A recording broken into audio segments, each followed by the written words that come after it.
UN के एजेंडे में कहीं ना कहीं जो पॉइंट्स हैं वो पाकिस्तान को सपोर्ट करते हुए दिखाई देते हैं, पर क्या इस मर्तबा पाकिस्तान जो अटेंशन ले पा रहा है उसका कोई पॉजिटिव रिजल्ट भी पाकिस्तान को मिलेगा, या हम ये डूबे हुए लोग दिखाते रहेंगे, मरे हुए जानवर दिखाते रहेंगे, उजड़े हुए घर दिखाते रहेंगे, बहते हुए सरो सामान दिखाते रहेंगे सर, और सिंपैथीज बस लेते रहेंगे? ओ अदनान साहब, ये लानत भेजे जरा आप यूनाइटेड नेशंस पे।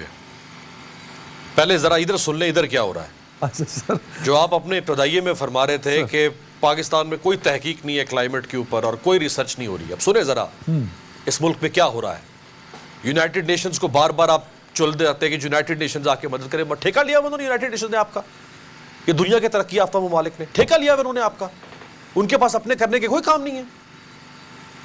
2020 में एक MOU साइन हुआ था जब प्राइम मिनिस्टर इमरान खान साहब थे, चाइनीज प्रीमियर के साथ, अपने काउंटर पार्ट के साथ चीन में जी, पाकिस्तान में अर्थ साइंसेस के ऊपर एक state of the art world class excellence centre of excellence बनना था। यहां इस्लामाबाद कायद आजम यूनिवर्सिटी में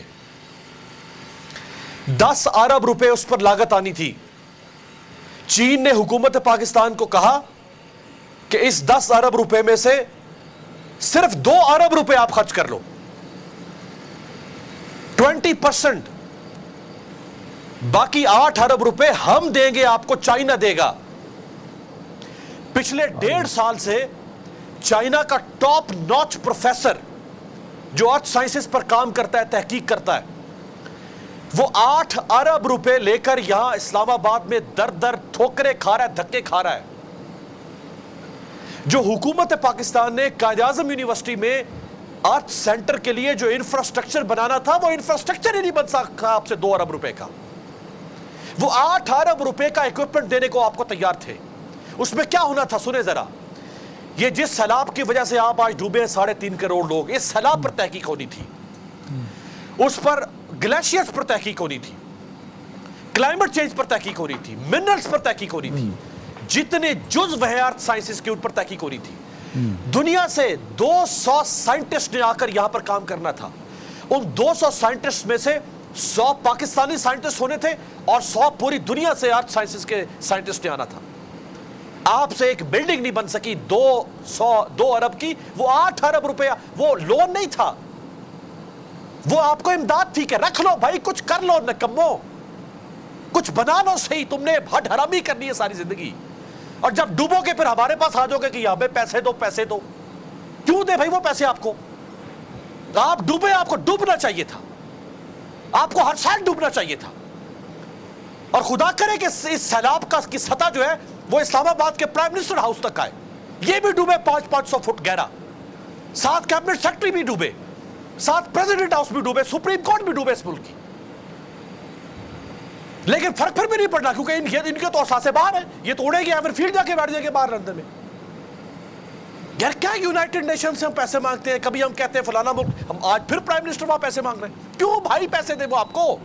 आप कख का काम नहीं करते, कोई प्लानिंग आप नहीं करते। 2 डैम्स के बाद आपने पिछले 60 साल में कोई डैम नहीं बनाया, नई नहरें आप नहीं खोद रहे, झीलें आप नहीं बना रहे, डूबते आप अपनी हरकतों की वजह से। ये जो सवात के अंदर जो हनीमून होटल के नाम से कोई होटल जो डूबा है, वो यूनाइटेड नेशंस वहां पे उसकी संगे बुनियाद रखकर गई थी। वो मुराद अमेरिका ने कोई कॉन्पटी पर रख के कहा था कि इसको बनाओ, दरिया सईद साहब ने NOC दे दिया था उसका। जब डूब गया तो फिर मारो छितर इनको छितर मारो जो यहां बैठे हुए। चले गए यूनाइटेड नेशंस पैसे नहीं दे रहा फलाना, क्यों पैसे दे भाई वो आपको? ये मैं कहता हूं यूनाइटेड नेशंस को एक करारदाद मंजूर करनी चाहिए कि आइंदा हम सारी दुनिया को पैसे देंगे, इस बदबख्त कौम को पैसा नहीं देंगे हम, इसके हुक्मरानों को हम ठुड्डे मारेंगे अगर ये हमारे पास आएंगे पैसा मांगने के। अच्छा, ये तो एक इनको पैसा हम नहीं देंगे। सर ये पहलू आपका बिल्कुल बजा है आमिर भाई, लेकिन एक पहलू ये भी है, तस्वीर का एक रुख ये है कि ये जो रेन पैटर्न बदला है पाकिस्तान में, जो ग्लोबल वार्मिंग की वजह से टेम्परेचर अननेचुरल हुआ है, ये जो ग्लेशियर पिघला है, जो सैलाब अभी आया है, this is totally due to climate change. के देखें ना, वाटर ट्रेन्स आ रहे हैं DG खान वाले, बलूचिस्तान में सैलाब आ रहा है, सिंध से हट के सैलाब आ रहा है। तो ये सारा कुछ तो क्लाइमेट चेंज की वजह से, और वर्ल्ड में ग्लोबल वार्मिंग और क्लाइमेट चेंज जो है वो G20 कंट्रीज की वजह से आता है। उनका 80% कंट्रीब्यूशन है, पाकिस्तान का तो ग्लोबल वार्मिंग में कंट्रीब्यूशन ही 0.0 समथिंग % है सर। देखिए, ये आप बात कर रहे हैं फैक्चुअली किताबी बात, इसमें कोई शक नहीं है कि ग्लोबल वार्मिंग में जो उनका कंट्रीब्यूशन है, लेकिन आप ये देखें कि अगर उन्होंने कंट्रीब्यूट किया, आज वहां काम कितना हो रहा है। वो डीजल और पेट्रोल व्हीकल्स को बैन कर रहे हैं। ये तारड़ साहब आपके साथ है। यूरोप के अंदर शदीद कानून साजी शुरू हो चुकी है। पेरिस से लेकर लंदन तक उन्होंने टाइम बार कर दिया कि अगले कहीं पे 5 साल में, कहीं 10 साल में सिर्फ इलेक्ट्रिक व्हीकल्स एंटर हो सकेंगे शहरों के अंदर। वो और कानून साजी कर रहे हैं। वो अगर उन्होंने इसका बेड़ा गर्क किया तो वो काम भी तो कर रहे हैं ना कुछ ना कुछ। लेकिन अपने मेरा मुल्क में सवाल ये है कि हमने सर, क्या लेकिन किया अपने है? मुल्क में हमें नजर नहीं आ रहा था कि सब कुछ हो रहा है। लेकिन अपने मुल्क, ये अलमिया है वैसे इस मुल्क के अंदर नाजरीन। पाकिस्तान 2025 में पानी का मुतासर तरीन मुल्क होगा, और इस पूरे पाकिस्तान के अंदर सिर्फ 3 जगहों पे वाटर रिसोर्स में इंजीनियरिंग होता है, और वो भी मास्टर्स में। कोई बैचलर की डिग्री नहीं है इस मुल्क को, एकेडमिक तो है ही नहीं, रिसर्च है ही नहीं। वेरी राइट विद अमीर अब्बास साहब। मैं जरा आपकी तरफ आऊँगा तारड़ साहब, क्योंकि आपकी मौजूदगी का हम फ़ायदा उठाएं, स्पेशली UNG में जो प्राइम मिनिस्टर का खिताब है, एक्सपेक्टेड क्या है कि किस पर फोकस होगा? क्योंकि हम तो आदी हो चुके कि इमरान खान साहब का शलवार कमीज़ में वो जो खिताब था, उनका जो बॉडी लैंग्वेज था, उनकी जो पर्सनैलिटी थी, वो जो उनकी खूबसूरती थी, वो जो उनका एक स्टाइल था, तो क्या हम आप आज शहबाज शरीफ साहब को भी उसी स्टाइल में देखेंगे? क्योंकि पाकिस्तानी अवाम तो स्टाइल को बहुत पसंद करती है सर। नहीं, यूनाइटेड नेशंस में देखें, एक तो यहाँ पे उन्होंने एक तस्वीरी नुमाइश बार लगा रखी है कि सैलाब ज़दगान की तस्वीरें लगा रखी हैं, लेकिन साथ ही बार PTI के लोग उनके खिलाफ नारे भी लगा रहे हैं। और शहबाज शरीफ साहब किसी की लिखती तकरीर पढ़ जाएंगे सैलाब के बारे में, उसके अगर जाती तौर पे बताया जाए तो दुनिया सब जानती है कि पाकिस्तान में क्या हुआ है। देखें ना, एंजेलिना जूली चली गई वहां पे, अर्तुगरुल गाजी की सारी कास्ट वहां चली गई।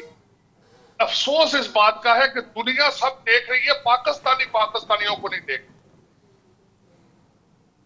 देखिए दुनिया तो, और दूसरा मैं बताना ये चाह रहा था कि जिस तरीके से आप चाहते हैं डॉलरों की बारिश उतनी अब होगी नहीं, क्योंकि इस वक्त यूक्रेन का मसला है, सप्लाई चेन अभी तक रिस्टोर नहीं हुआ है, और दुनिया की अपनी इकॉनमी स्लगिश है।